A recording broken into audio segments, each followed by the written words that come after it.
إن الحمد لله نحمده ونستعينه ونستغفره ونعوذ بالله من شرور أنفسنا ومن سيئات أعمالنا من يهده الله فلا مضل له ومن يضلل فلا هادي له وأشهد أن لا إله إلا الله وحده لا شريك له وأشهد أن محمدا عبده ورسوله صلى الله عليه وعلى آله وأصحابه والتابعين وتابع التابع من تبعهم بإحسان إلى يوم الدين. يا أيها الذين آمنوا اتقوا الله حق تقاته ولا تموتن إلا وأنتم مسلمون. يا أيها الناس اتقوا ربكم الذي خلقكم من نفس واحد وخلق منها زوجها وبث منهما رجالا كثيرا ونساء واتقوا الله الذي تساءلون به والأرحام إن الله كان عليكم رقيبا. يا أيها الذين آمنوا اتقوا الله وقولوا قولا سديدا يصلح لكم أعمالكم ويغفر لكم ذنوبكم ومن يطع الله ورسوله فقد فاز فوزا عظيما. أما بعد فإن خير الحديث كتاب الله وخير الهدي هدي محمد صلى الله عليه وعلى آله وسلم وشر الأمور محدثاتها فإن كل محدثة كل بدعة ضلالة وكل ضلالة في النار. Ikhwani fi din, a'azzakum Allah, kaum muslimin yang saya hormati. Sudah kita bahas kalimat ihdinas siratal mustaqim. Ayat surat Al-Fatihah yang ke-6. Ihdina as-siratal mustaqim, tunjuki kami jalan yang lurus. Sedangkan yang akan kita bahas pada hari ini adalah yang berkaitan dengan ayat tersebut, yaitu menjelaskan siratal mustaqim. Apa yang dimaksud dengan siratal mustaqim? Maka dilanjutkan oleh Allah Subhanahu wa taala dengan ayat berikutnya, siratal ladzina an'amta 'alaihim ghairil maghdubi 'alaihim waladdallin. Tentunya ini yang termasuk ayat-ayat yang untuk hamba, karena di awal sudah dibahas hadis qudsi bahwa Allah Subhanahu wa taala menyatakan qasamtu, aku bagi surat Al-Fatihah menjadi dua, untukku dan untuk hamba. Ayat pertama dan kedua dan ketiga adalah puji-pujian untuk Allah Subhanahu wa taala. Ini untukku, kata Allah. Sampai pada iyyaka na'budu wa iyyaka nasta'in, ini adalah untukku dan untuk hamba. Maka sampai pada kalimat ihdinas siratal mustaqim, hadza li'abdi wa li'abdi ma sa'al. Ini untuk hambaku dan untuk hambaku apa yang dia minta. Artinya akan aku beri apa yang dia minta. Hadza li'abdi, kalimat ihdinas siratal mustaqim, doa seorang hamba kepada Allah Subhanahu wa taala. Dan kata Ibnu Katsir rahimahullah, doa ini sangat sempurna. Kenapa? Karena dimulai dengan puji-pujian pada Allah Subhanahu wa taala. Al-alamin, Ar-Rahmanir Rahim, Maliki yaumiddin, Iyyaka na'budu wa iyyaka nasta'in. Baru kemudian ihdinas siratal mustaqim. Setelah memuji Allah, segala puji bagi Allah Subhanahu wa taala yang Maha Rahman, Maha Rahim, menguasa di hari pembalasan, sampai ikrar, dan kami berikrar, hanya kepadamulah kami beribadah, hanya kepadamulah kami meminta. Setelah puji-pujian, ikrar, baru kemudian meminta. Ihdinas siratal mustaqim, tunjuki kami ya Allah Maka ini dikatakan doa yang paling sempurna. Karena doa itu berbagai macam bentuk-bentuk. Kadang dengan ikhbar an halis sa'il. Kadang-kadang dengan mengkhabarkan keadaan si peminta. Mengkhabarkan keadaan si peminta. Sebab Allah Subhanahu wa taala menceritakan tentang Musa, Rabbi inni lima anzalta ilayya min khairin faqir. Wahai Rabbku, sesungguhnya aku terhadap apa yang kau turunkan kepadaku, aku sangat butuh. Faqir. Tapi dengan menggambarkan kepada Allah keadaan dirinya, bahwa aku sangat butuh kepada Engkau ya Allah. Atau seperti ayat Allah Subhanahu wa taala tentang Dhinnun alaihi salam. Ketika di dalam perut ikan paus, ini Nabi Yunus alaihi la ilaha illa ant subhanaka inni kuntu minadh dhalimin. La ilaha illa ant, enggak ada ilah kecuali Engkau ya Allah. Sungguh aku ini tadinya adalah orang yang salah, orang yang zalim. Pertama, kan kebutuhan dirinya. Aku sangat butuh, aku sangat begini, aku sangat begini. Yang kedua, doa dengan mengakui kesalahan. Aku dulunya orang zalim ya Allah. Aku dulunya orang demikian. Tetapi aku sekarang tobat kepadamu, meminta kepadamu. Dan juga dengan memuji. Dan ini yang akmal, yang lebih lengkap, lebih sempurna, yaitu meminta dengan memujinya. Apalagi digabung semuanya, sebagaimana para anbiya tadi menggabung pujian pada Allah Subhanahu wa taala, ikrar dengan tauhid, la ilaha illa kuntu minadh dhalimin. Ada pujian, ada pengkhabaran bahwa dirinya butuh, dan ada pula ikrar bahwa dia tidak akan beribadah kecuali pada Allah Subhanahu wa taala. Maka doa yang paling sempurna adalah doa, maka dikatakan dalam beberapa riwayat yang sahih, tidak ada seorang yang berdoa dengan Al-Fatihah kecuali akan dikabulkan.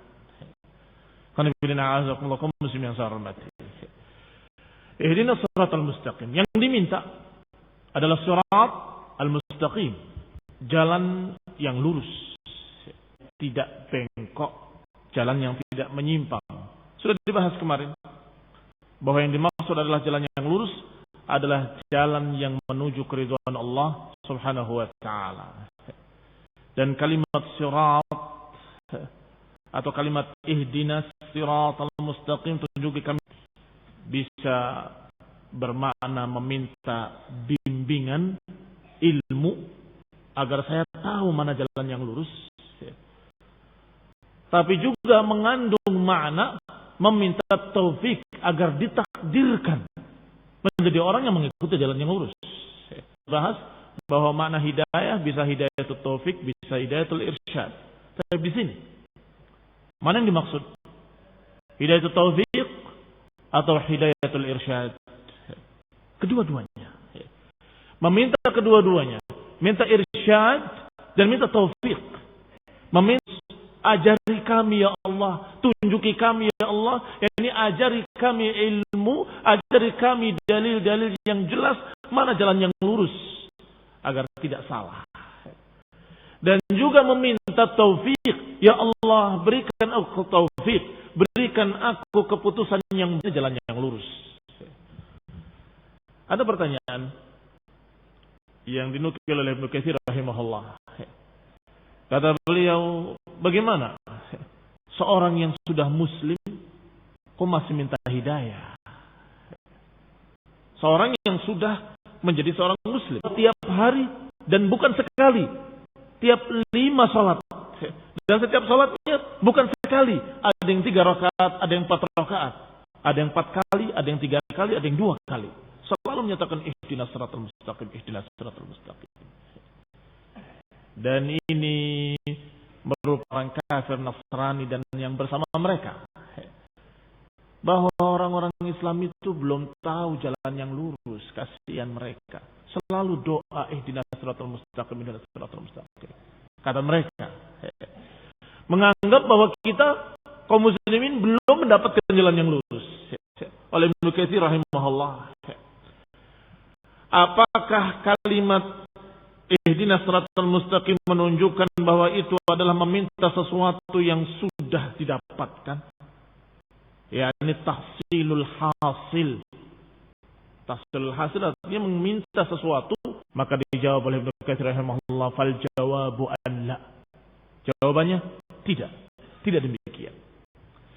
Kenapa? Fa innal 'abda muftaqirun fi kulli sa'atin.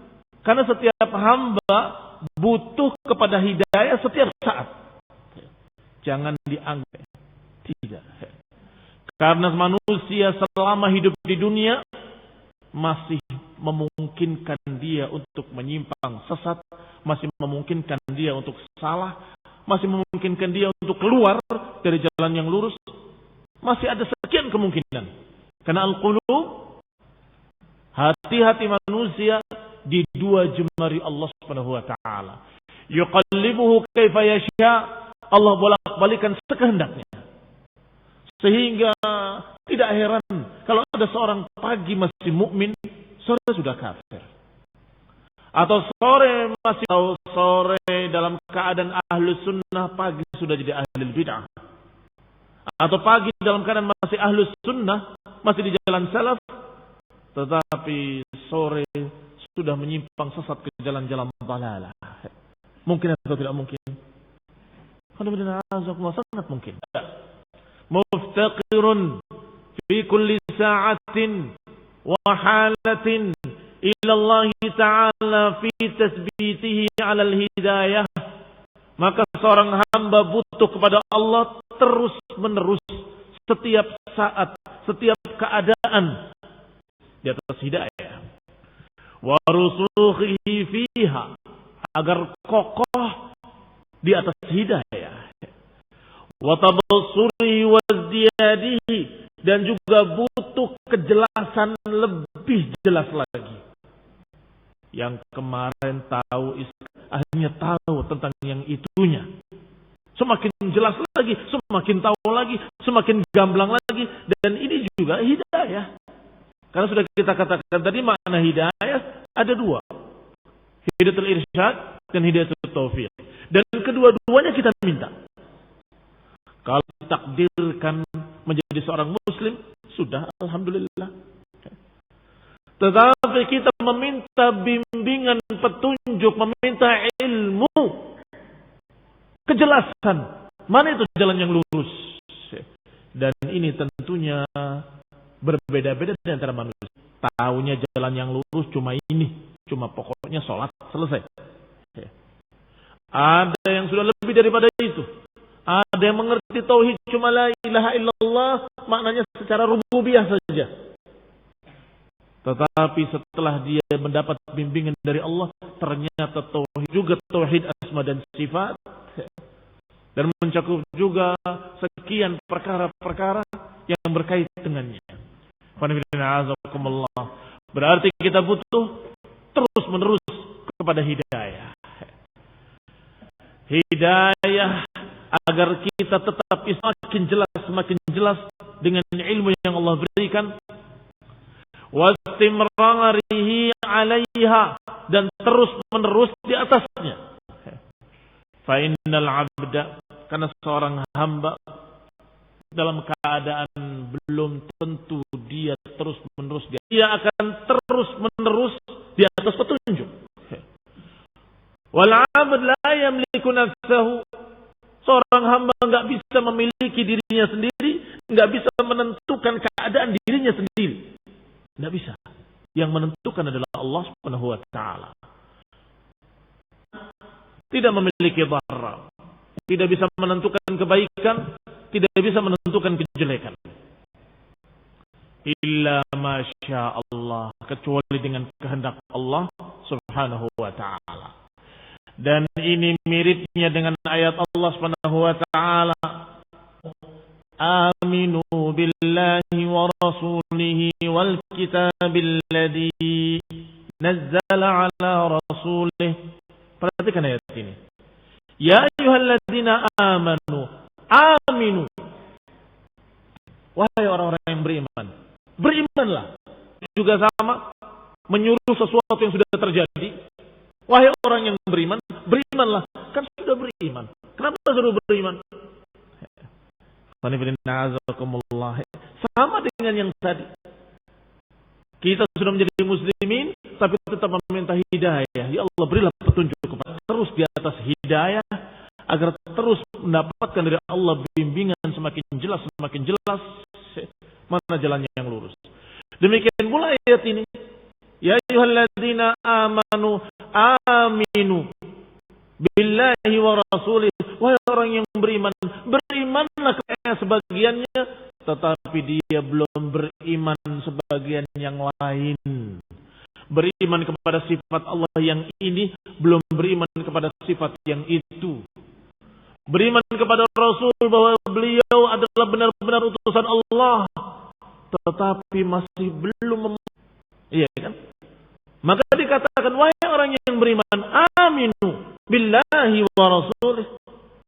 Wahai orang yang beriman, berimanlah kepada Allah dengan benar-benar beriman dengan sempurna, dan juga kepada Rasulnya sallallahu alaihi wa ala alihi wasallam.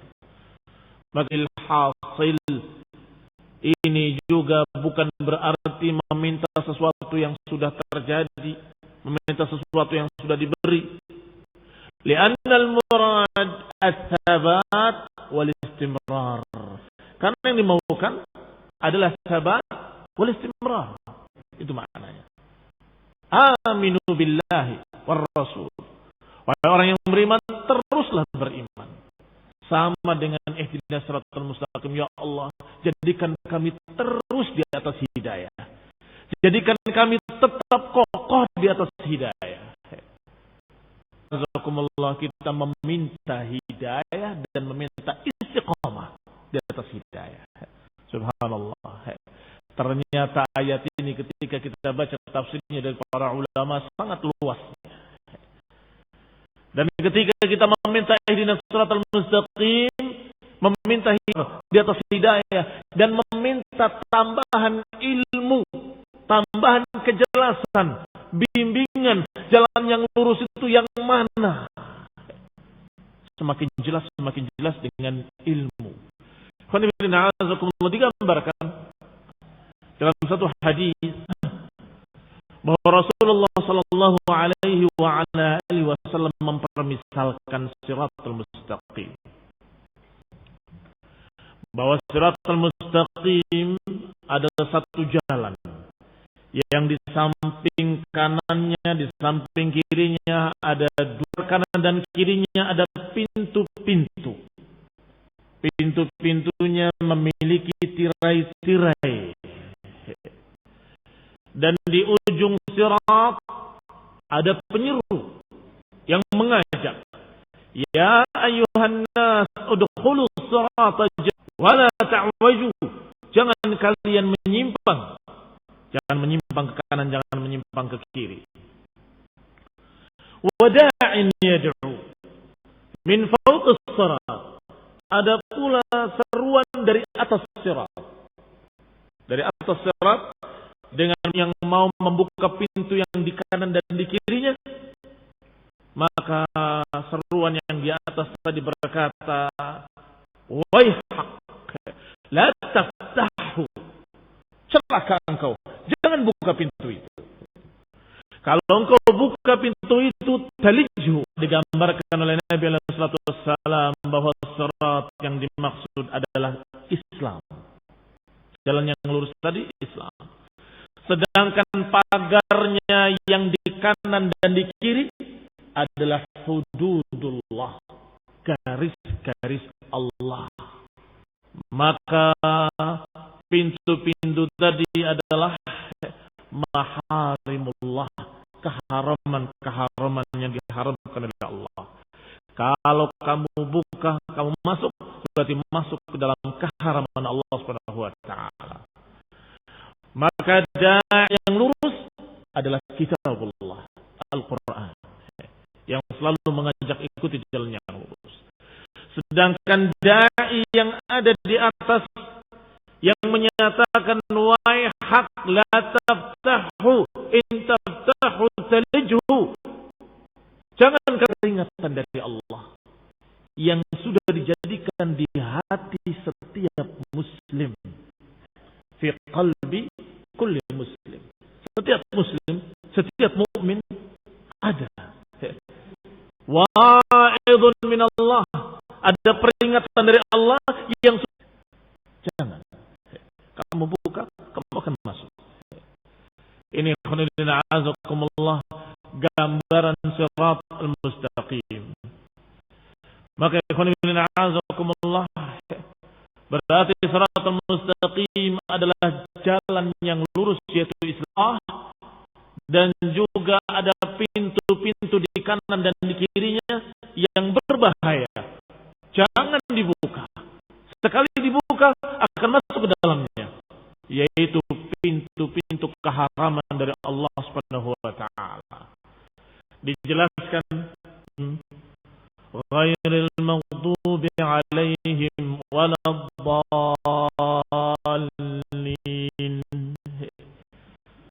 Kata Syekh As-Sa'di rahimahullah tentang sirat alladzina an'amta 'alaihim,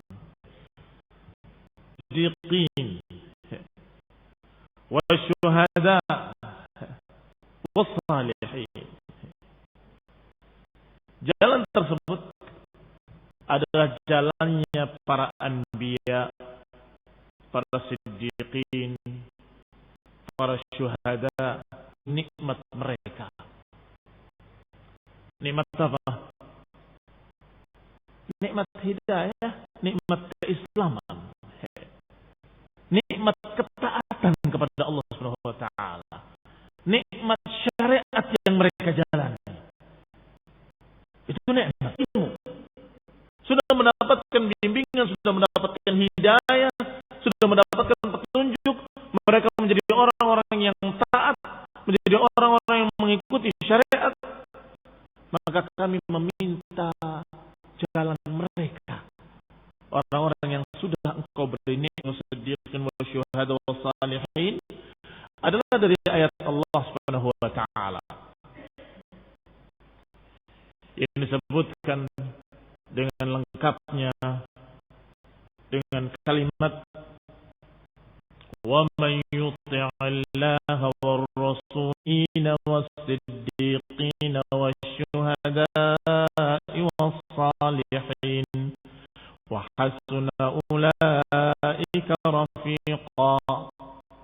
Dikatakan oleh Allah Subhanahu wa taala, siapa yang taat kepada Allah dan Rasulnya, Allahu alaihim, yang akan digabungkan bersama orang-orang yang diberi nikmat, minan nabiyina was-siddiqina wasyuhada'i was-salihin. Pertama para syuhada, yang syahid fi sabilillah, yang terbunuh di jalan Allah Subhanahu wa taala dalam memperjuangkan agamanya, memperjuangkan tauhid, mengangkat kalimat Allah Subhanahu wa taala. Orang yang membenarkan, bukan shadiqin tapi siddiqin. Dan di antara siddiqul akbar adalah Abu Bakar Siddiq radhiyallahu taala anhu. Dan juga termasuk siddiqah radhiyallahu taala anhu yang berjalan bersama mereka, yaitu membenarkan semua apa yang Allah beritakan dalam Al-Quran dan membenarkan semua yang diberitakan oleh Rasulullah sallallahu alaihi wa ala alihi wasallam. Mereka itu atau wahasuna ulaika rafiqa, mereka itu adalah rafiq yang paling baiknya, rafiq teman yang paling baik.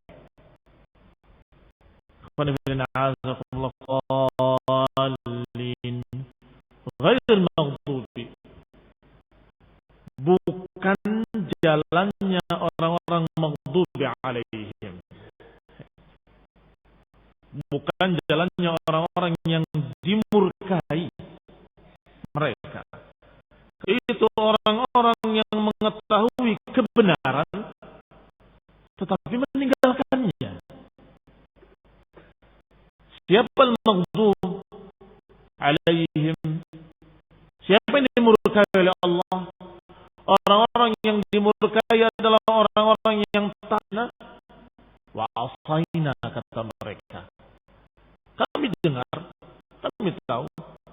kami enggak mau.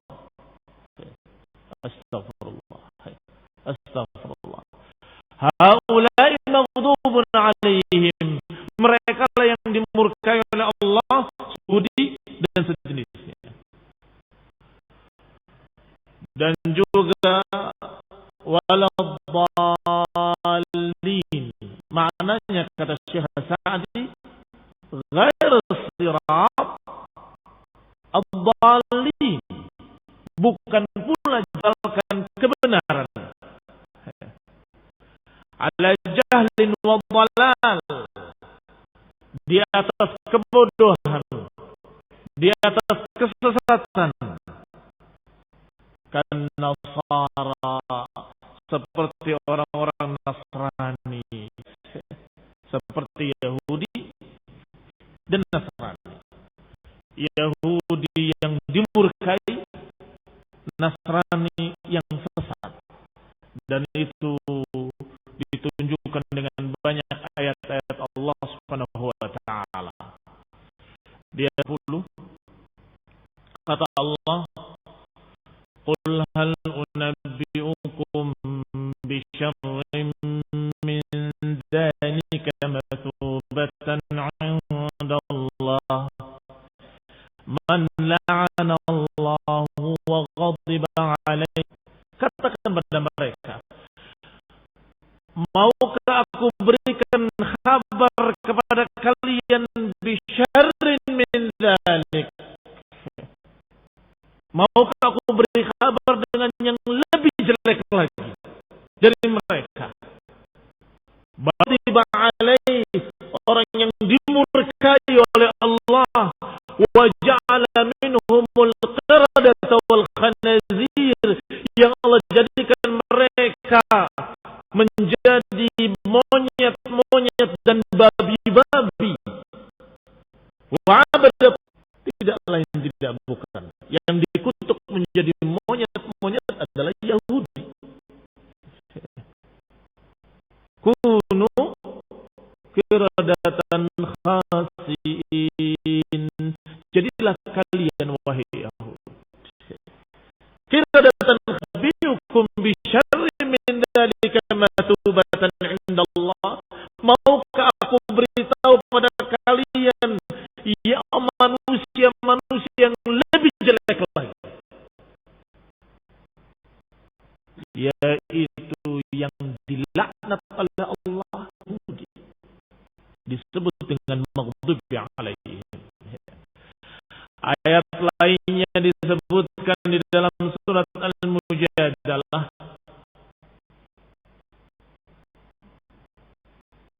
ayat 14. Kalimatnya, alam tara ilal ladzina tawallaw qauman ghadiballahu alaihim. Lihatlah orang-orang yang berwala, yang lebih mencintai orang-orang di hadapan Rasulullah dan orang-orang beriman, menyatakan amanna, kami beriman. Wa idza qalu ila syayatinihim qalu, kalau sudah kembali tadi cuma senda gurau saja, enggak serius. Siapa setan-setannya? Ila syayatinihim, man hum syayatin al-yahud, yalladzina tawallaw qauman ghadiballahu alaihim. Lihatlah mereka yang lebih mencintai orang-orang yang ghadiballahu alaihim, orang-orang yang dimurkai. Masih ada ayat lain Allah sebutkan tentang mereka Yahudi yang dimurkai oleh Allah dalam surat Ali Imran ayat 112. Kata Allah, duribat alaihim min Allah, maka Allah timpakan kehinaan pada mereka. Dia berbicara tentang Yahudi. Allah timpakan kehinaan pada mereka, di mana akhir dengan kemurkaan dari Allah Subhanahu wa taala. Dan ada pula ayat yang semirip dengan itu dalam surat Al-Baqarah. Wa ba'u bi ghadabin min Allah, juga tentang Yahudi ghadiba alaihi, disifati dengan sifat maghdubi alaihim dalam sekian ayat. Berarti jelas bahwa al-maghdubi alaihim adalah Yahudi. Hanya saja, nah, tentunya tidak hanya Yahudi. Orang-orang yang sama dengan Yahudi akan dihukumi dengan sama.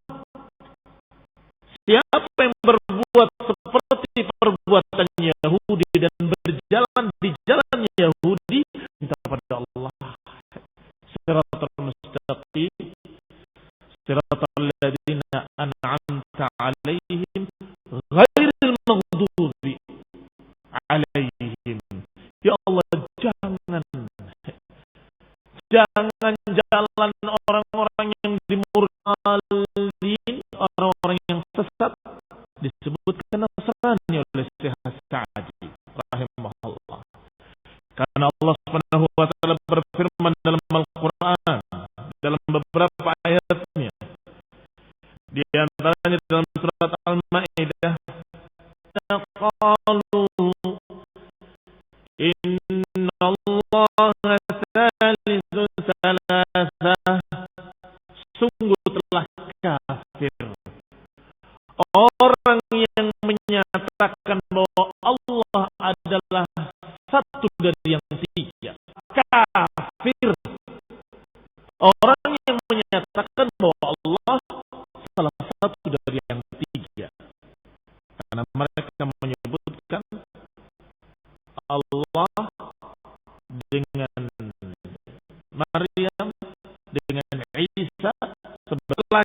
Kafir orang yang menyatakan bahwa Allah itu satu dari yang tiga.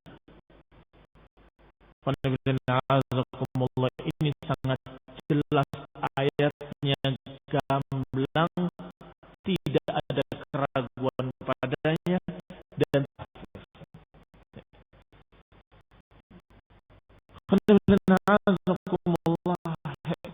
seperti ucapan Gus Dur dulu menyatakan bahwa Yahudi dan Nasrani tidak kafir. Apakah benar-benar mengatakan seperti itu? Bahkan di hadapan ratusan ribu manusia di Senayan, kata mereka, maka dia telah kafir. Siapa yang tidak mengkafir? Pada akhir ayatnya Allah gambarkan tentang mereka. Qul ya ahlal kitab, katakan wahai ahlal kitab, la taghlu fi dinikum, jangan kalian nafsu kaum qadallu. Lihat, disifati dengan dallu. Adallu min qablu wa adallu katsiran wa dallu, dan menyesatkan kebanyakan manusia, dan mereka sesat dari jalan yang lurus, menyimpang dari jalan yang lurus. Berarti Nasrani disifati oleh Allah dengan dhalli, murkai,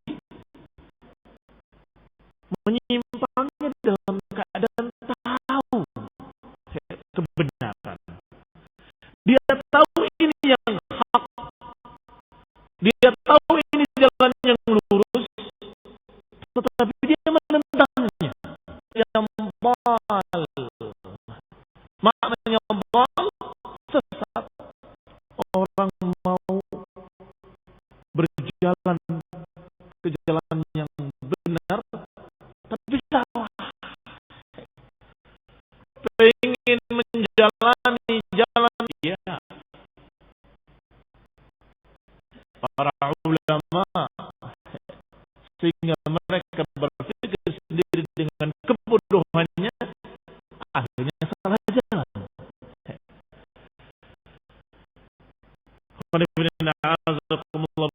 Berarti dia tidak mengerti mana kebenaran, maka berarti dia dhalal. Kaum muslimin yang saya hormati, keadaan mereka menjadi imma dalam bentuk seperti bentuk jalannya Yahudi, wa imma dalam bentuk jalannya Nasrani. Silakan hadis wal hafal, silakan sebutkan kesesatan apapun, mereka memutarbalikkan fakta, memotong-motong ayat, memotong hadis, menyembunyikan hadis yang ini, menarik hadis yang itu. Maka ini adalah al-maghdub alaihi, ingin beribadah kepada Allah dengan benar-benar beribadah, tetapi dengan kebodohannya mereka beribadah dengan kebid'ahan.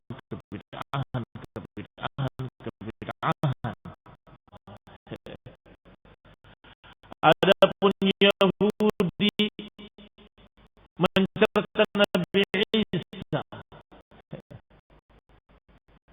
karena menganggap bahwa itu persaingan mereka atau saingan mereka, Yahud, maka Allah murka kepada mereka. Murka kepada Yahud yang mencerca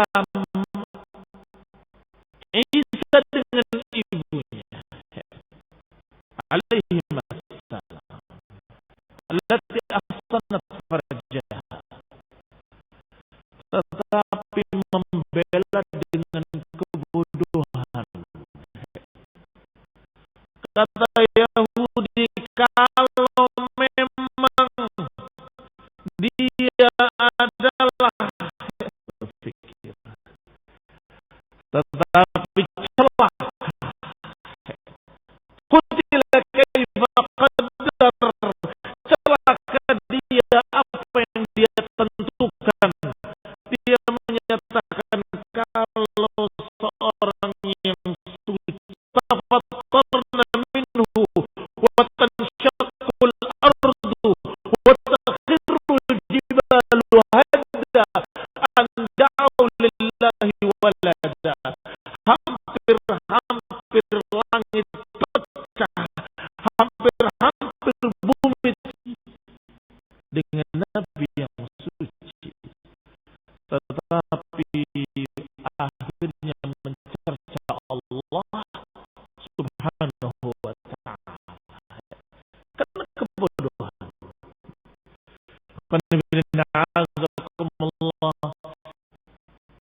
Dua golongan ini Allah subhanahu wa ta'ala sudah gambarkan dalam Al-Quran sekian banyak, sekian kali, dan disebutkan ya rahimahullah, di sana disebutkan sifat-sifat Nasrani, sifat-sifat Yahudi. Maka kata para ulama, mamballa Yahud, diucapkan oleh banyak ulama bahwa siapa yang sesat dari ahli ibadah,